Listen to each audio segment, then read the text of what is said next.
one tip in general, ask for help, right?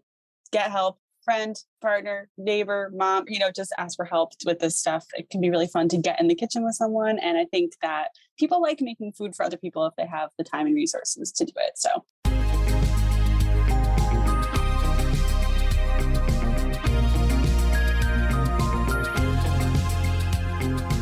You're listening to the Mommy Labor Nurse podcast, where you'll gain the knowledge and confidence you need to erase the unknowns of pregnancy and birth and rock the newborn days like a boss. My name is Liesl Teen. I'm a fellow mom, labor and delivery nurse, and your host. Each week on this podcast, you'll hear a mix of birth stories, expert interviews, and other fun pregnancy and birth-related content. As a reminder, anything you hear on this podcast is not medical advice. Please see mommylabornurse.com/disclaimer for more details. And now let's get into this week's episode. Happy Monday, you guys. This week I have a cute little episode for you about meal prepping and postpartum. Yeah, we're going to be talking about this stuff. I am excited because I actually personally use this program. This guest who I have on, Talia, is the founder of a program called Workweek Lunch. It is a blog and it's also a digital meal plan subscription. And she helps thousands of people all over the world master meal prep. It is amazing. I was so excited when I found it because I've always been into meal prepping and just, making my week a little bit easier, especially now that I work full time and I have to think about what I eat for lunch and not, I have a certain amount of time for lunch and just everything. I've never been able to, this is not sad, but this is the reality. Because I have ADHD, I'm realizing this is because of my ADHD. I suck at meal planning for the week and just thinking about what I'm going to be eating for lunch or thinking about what is going to be happening for dinner and what I need to buy from the grocery store. I've just never been good at grocery shopping, never been good at planning anything. I just go to the grocery store and buy, kind of what I think I need. And, oh yeah, I needed this. I'm horrible at it. And honestly, no lie, when I joined this program and I started meal prepping, it got me to understand that I have to look at my whole week and actually plan out these meals and what ingredients I need. So if you're like me and you have that problem, oh my God, you're going to love this episode.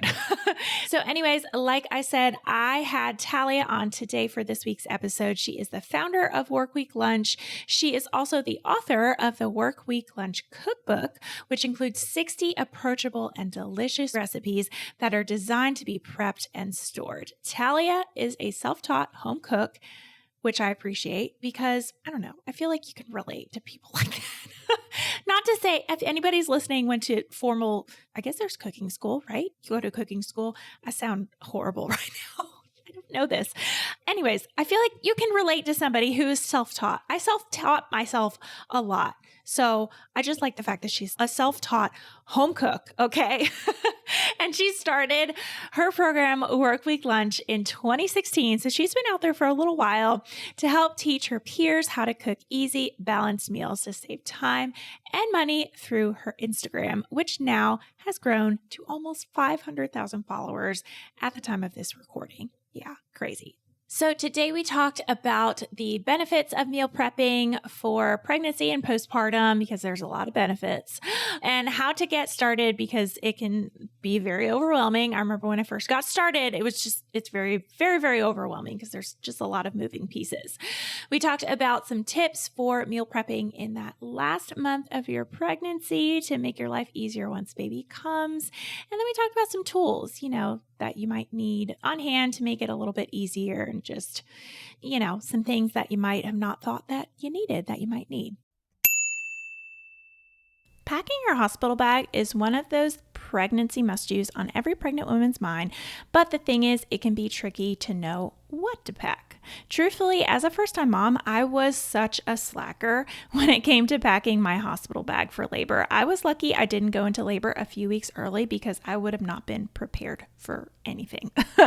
But since then, I've come a long way and put my labor and delivery knowledge to good use to develop the ultimate hospital bag checklist. just for you. This free printable checklist is organized for mom, partners, and baby and includes only the stuff that you actually need. To grab it today, head over to mommylabornurse.com/hospital bag.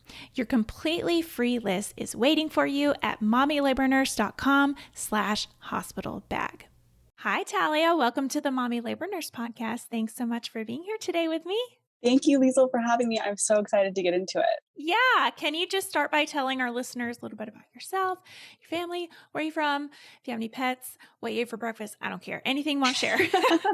Well, I'll jump in and say I am not a mother to a child. I have a pet, Coconut. She's sitting right next to me. She's a little dog. Aw. She's like a 11-pound terrier mutt, and she is the best. I love her so much.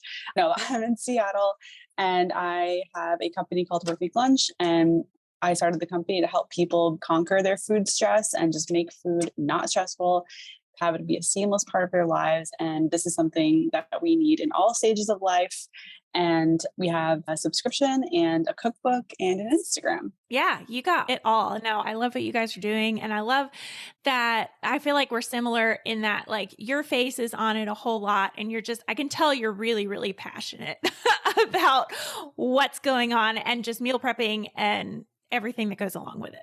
Yeah, I really want to help people, get it done, beat the overwhelm. And also we'll mention we are the only meal prep page that aligns with intuitive eating. So we don't talk about weight loss or like shrinking women's bodies in the name of quote unquote health, which I don't believe is a thing. So yeah, we just focus on basically getting vegetables on your plate and moving on with your life. Yeah, perfect. I love it. Yeah, I went through a whole intuitive eating journey last year. I joined a group coaching program, so I'm very familiar with intuitive eating, and it totally changed my life. And that was one of the things that really attracted me to you guys, because all these meal prep stuff, and I mean, I don't want to name names, but like all these other programs out there, it's so like weight focused and portion focused and and so I love what you guys are doing. Thank you. And that's awesome that you had that journey. I'm so happy for you. Thank you. Thank you. It was a long time coming. Like once I started the group coaching, I was like, oh my God, why didn't I do this like 10 years ago? Right. So, well, Talia, today we are going to be talking about, I know you said you don't have kids, but I feel like meal prepping is something that we think about a lot during pregnancy to prepare for when that baby comes, because eating and prepping meals is usually the last thing that you're thinking about doing after you have a baby. So first, let's talk about maybe some benefits of starting meal prepping during pregnancy, like while you're still pregnant and getting that process started. And then maybe what some of the benefits can be during postpartum. Absolutely. So like I said, I've not gone through this process, but a lot of my customers and community members have. It comes up a lot. And I will say one of the main reasons people end up leaving the subscription is because they become pregnant and are not able to meal prep because of the first trimester cravings and like other curveballs that you get with your diet throughout pregnancy. So I will say I think my first tip is to lower your expectations, to take it as it comes, like enjoy the ride. And if you want to meal prep but feel yourself not being able to get into it, allow that to happen. That is okay. Take the pressure off. So I think that's kind of the first thing I would say about meal prepping during pregnancy for food that you want to eat while you're pregnant. Probably I wrote down a couple of tips, and I think that cravings, we all have them, right? Everyone has cravings, so they can be hard to navigate. But you can meal prep based on your cravings if you feel brave enough, if you feel confident enough that you'll still be craving them the next week or whatever. That's true. You can meal prep mac and cheese. You can meal prep pizza. I do it all the time, actually. Things you can meal prep what you're craving. Also, you can do the bare minimum. One idea would be buffet meal prep. So that the concept of buffet meal prep is just cooking ahead of time a couple elements like rice, your favorite proteins, things that you can rely on that maybe you'll always kind of want, or things that you feel good when you eat them. And if you can't eat them and they're there, great, you're making it easy for yourself. So if you're feeling a burst of energy and you want to just cook a batch of your favorite grains, proteins, vegetables, keep them in the fridge, assemble meals as you need them or not. And if they go into the compost or trash or freezer, don't worry about it.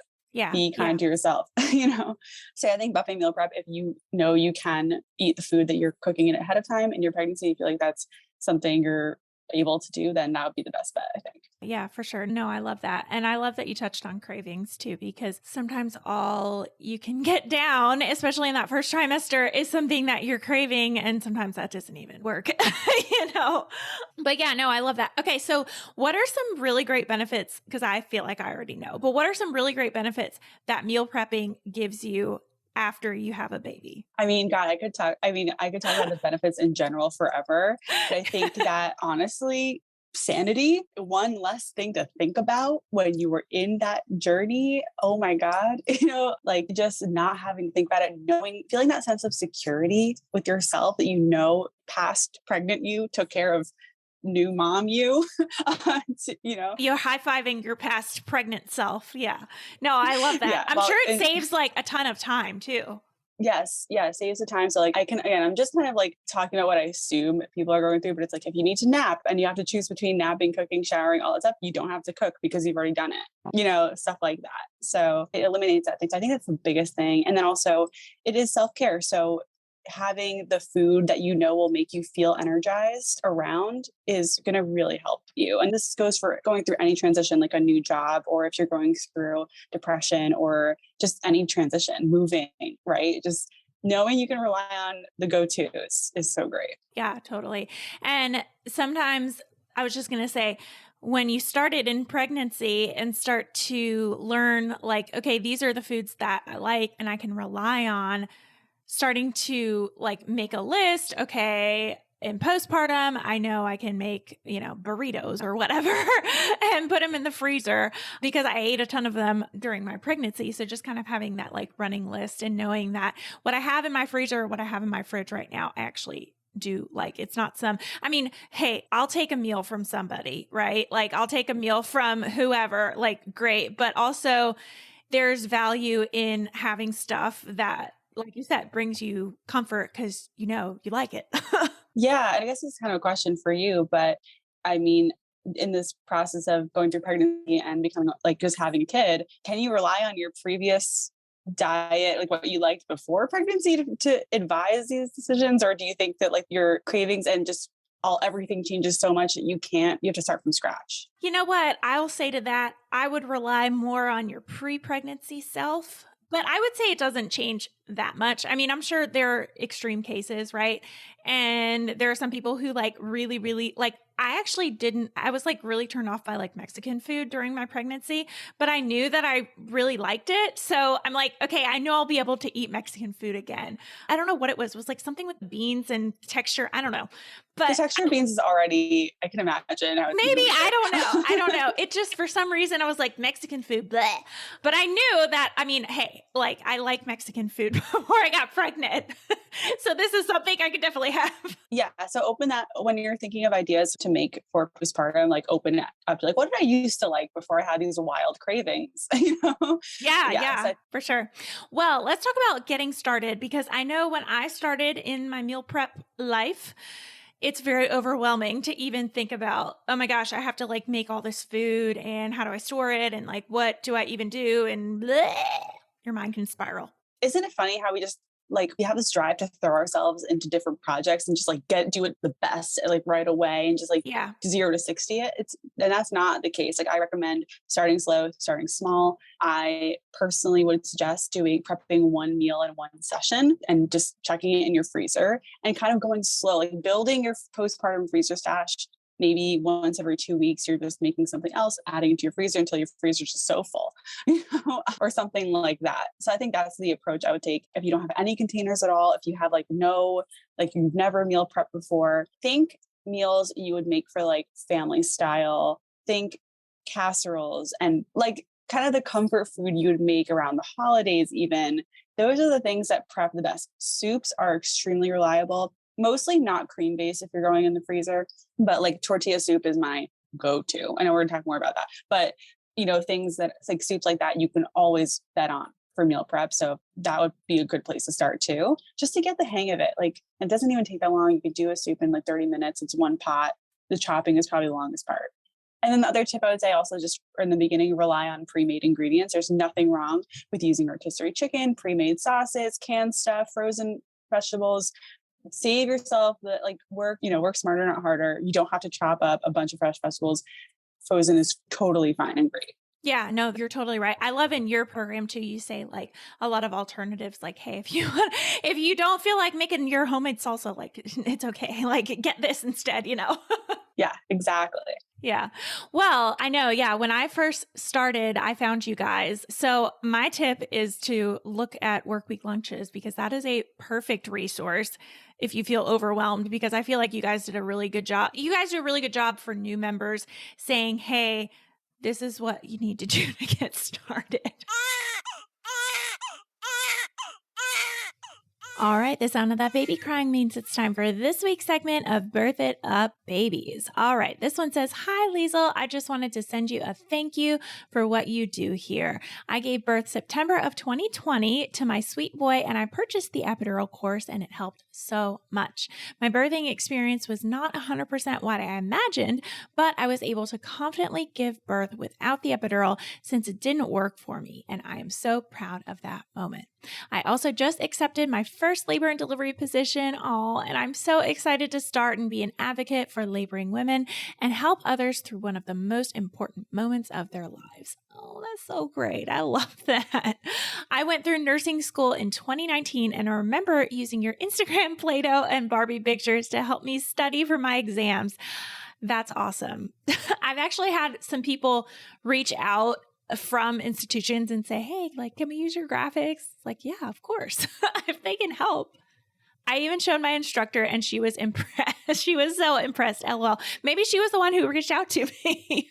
I know I'm rambling, but I just want you to know how much your work has made an impact in my life, both personally and professionally. You are amazing. That is all. Oh, I love that. That is just you guys. See, I've said this before on the podcast, but I don't read these until I read them to you guys in Birth It Up Babies. And I love y'all. Do you already know you want an epidural? Make it an informed epidural birth with Birth It Up, the Epidural Series, an online birth class for mamas that are planning an epidural birth. I think I just said epidural about 5 times in that sentence. As you've probably noticed, most online birth classes are either geared for mamas that want to go natural or they're super generic. What gives? Seriously. We know that childbirth education leads to a more positive birth experience, so a birth class that suits your specific needs only makes sense. Get educated about the entire birth process from your first contraction through your hospital stay after birth. Learn how to manage the pain of labor before your epidural is placed, discover the benefits, potential side effects, and what to expect from your epidural placement, and erase every ounce of unknown and fear surrounding your birth. Birth It Up, the Epidural Series will leave you feeling confident and in control for the big day. Learn more at mommylabornurse.com/epidural birth. That's mommylabornurse.com/epidural birth. All right, let's get right back into this week's episode. Yes, we want to, it's like there's so many pieces. There's like containers, storage, cooking, planning, making sure you eat it, making sure it tastes good. I mean, there's a lot of skills that have to come together to make it work. And that's why I always say, like, be compassionate, low expectations, have fun. It's okay if it doesn't come out perfectly. Yeah. Taste your food while you make it so that you know it's good before you freeze it. Yes, totally. Totally. I know I'm not an outstanding cook, but that is something that I learned recently is like tasting your food is actually really important because I've always been a baker. So you don't really taste your food when you bake it. So I had to really learn how to do that. It's a skill. It's interesting. I've taken a lot of cooking classes, like international ones. In some cultures, it's actually like they don't taste anything, but they're just so confident that it's good. It's good. But I think most of us, let's taste, adjust, add more salt. That usually helps. Yeah. Makes sense. Well, let's talk about some tips maybe in that last month of pregnancy when you're getting bigger and baby's getting here soon. I want to hear maybe some tips for those moms and what are just some of your go-to faves. I know we talked a little bit about soup. I'm also a big soup fan. One tip in general, ask for help, right? Yeah. Get help. friend, partner, neighbor, mom, just ask for help with this stuff. It can be really fun to get in the kitchen with someone. And I think that people like making food for other people if they have the time and resources to do it. So that's one tip. But yeah, in terms of like actual food, I personally always keep bolognese in the freezer. Like making a fresh batch of pasta, like literally boiling water, getting pasta going, and then having your frozen bolognese is so comforting to me. I love it. And you can do a veggie version with Beyond Meat. You can do mushrooms instead of ground meat. Like there's a lot of ways to adjust it to your preferences. And chicken soup is a big one for me. Coconut curry soup, butternut squash soup, and then also burritos. We mentioned burritos earlier. Frozen burritos work really well, especially if you have an air fryer to reheat them. They'll get nice and crispy. Egg burritos work, or like shredded chicken, rice, all that. Like just honestly, anything that's rice is going to work. Don't do a lot of salsa or guacamole because that will make it really soggy when you reheat it. But cheese, just like hearty ingredients will do. And then I personally am a huge breakfast person. So I do waffles a lot. Yeah. And I have, so you pop them in the toaster and you're good to go. Yeah. Yeah. No, good tips.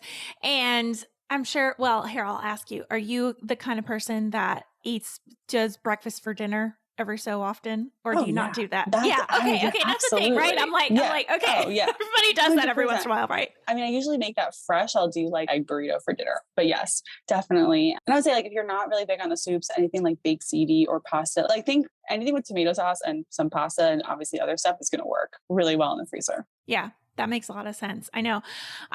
What was I going to say? Oh, yeah. I love the bolognese because it's like anything like that, like any sort of topping like that with a little bit of meat, and then you just make your grain, and it's so much easier to just take a little portion out of the freezer and put it onto your fresh, pasta, because sometimes pasta is, I'm not super picky. Like I'll eat any sort of pasta at any time, but I know some people like their fresh pasta.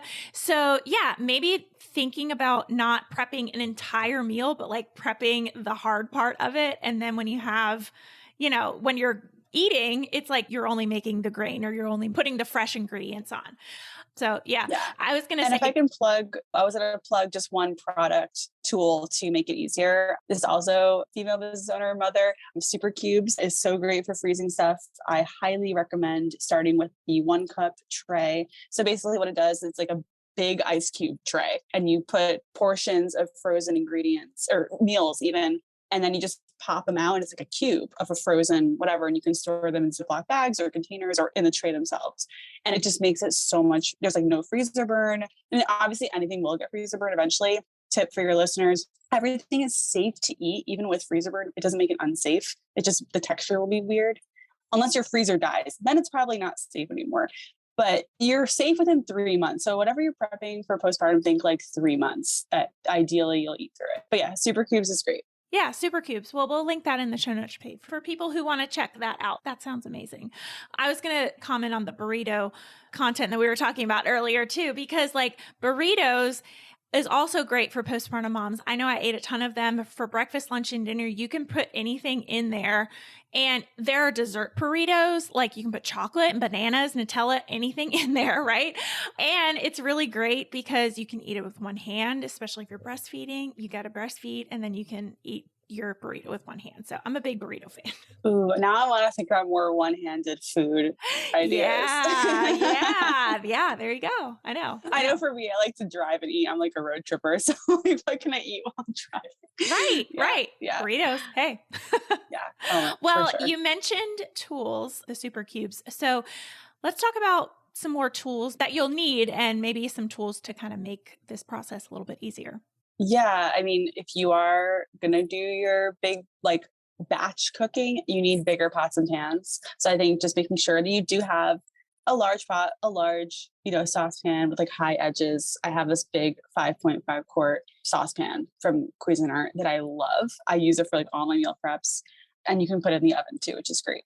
And then, containers are important. I think if you are brand new to meal prep, I do recommend plastic containers because you don't know necessarily what your ideal portion size for you is. And you can test out the cheap plastic ones and use them, for other household items when they get too scratched up to use. But like, don't just go for the glass ones if you don't know what size you like. So just get the plastic ones, use them for a couple months, and then get the glass ones. The glass ones make you feel fancier when you're eating a meal. Like you feel a little better eating that leftover food in a glass container. So I do recommend getting to that point if you think meal prep is like a tool you want to keep using. Yeah, that makes a lot of sense. And now I'm questioning my containers because I feel like I always put too much in there and I have like leftover and I'm like, oh, because I still use the plastic ones. I'm like, oh, okay, maybe I need to assess my size. Yeah, there's a lot of different options out there on Amazon. So I don't have any brands because all the Amazon brands are so random. They're like random, who knows where they're made or, so I'm not sure, but I mean, Pyrex is great. But yeah, in terms of that, other tools, I'm minimalist. I mean, I know people love things that make chopping easier. I'm sure that will be really helpful. Like you can get one of those choppers so that you don't have to stand there chopping forever. Between you and me, I think improving your chopping skills might make it faster for you. That's Just right. saying. That's right. That's right. Or getting like a good knife, Yeah, a good knife. But again, I understand like shortcuts are really helpful in this stage of life. So whatever you got to do, any gadgets that help you make cooking easier for yourself will be ideal. Yeah. Yeah. Love it.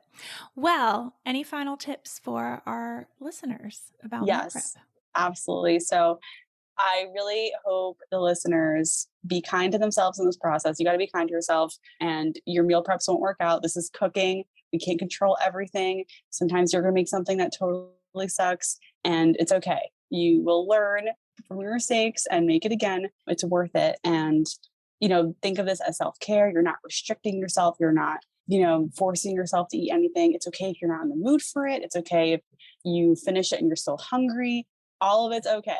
So just level with yourself. Yeah. Yeah, no, I love it.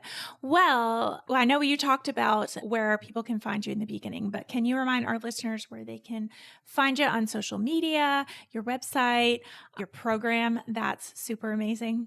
Yeah, and thank you. I'm so glad that you joined. That's just amazing. Workweek Lunch. That's all one word everywhere on Instagram, TikTok, and Facebook. Workweeklunch.com is our website. You can find lots of free recipes and free resources. And the program, the Workweek Lunch Meal Prep program, will always be there if you want to try it out. We have a free trial. I think we also have a code for your audience. It's Let's Cook, all caps, one word. If you feel like joining, you'll get a little discount. So yeah. Oh, awesome. Well, we'll leave all those links in the show notes page in that code as well. Talia, thank you so much for joining me today. Thank you. This is a blast.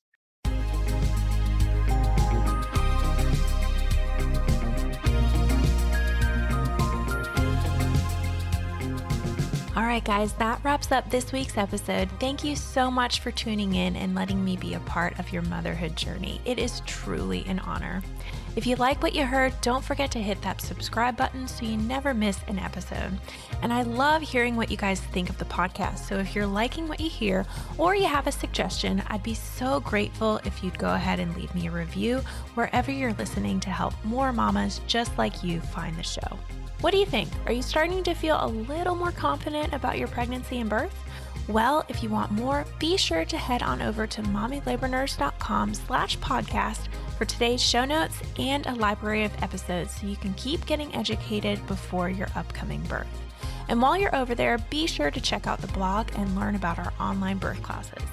Find it all and more over at mommylabornurse.com/podcast. See you next week, same time, same place.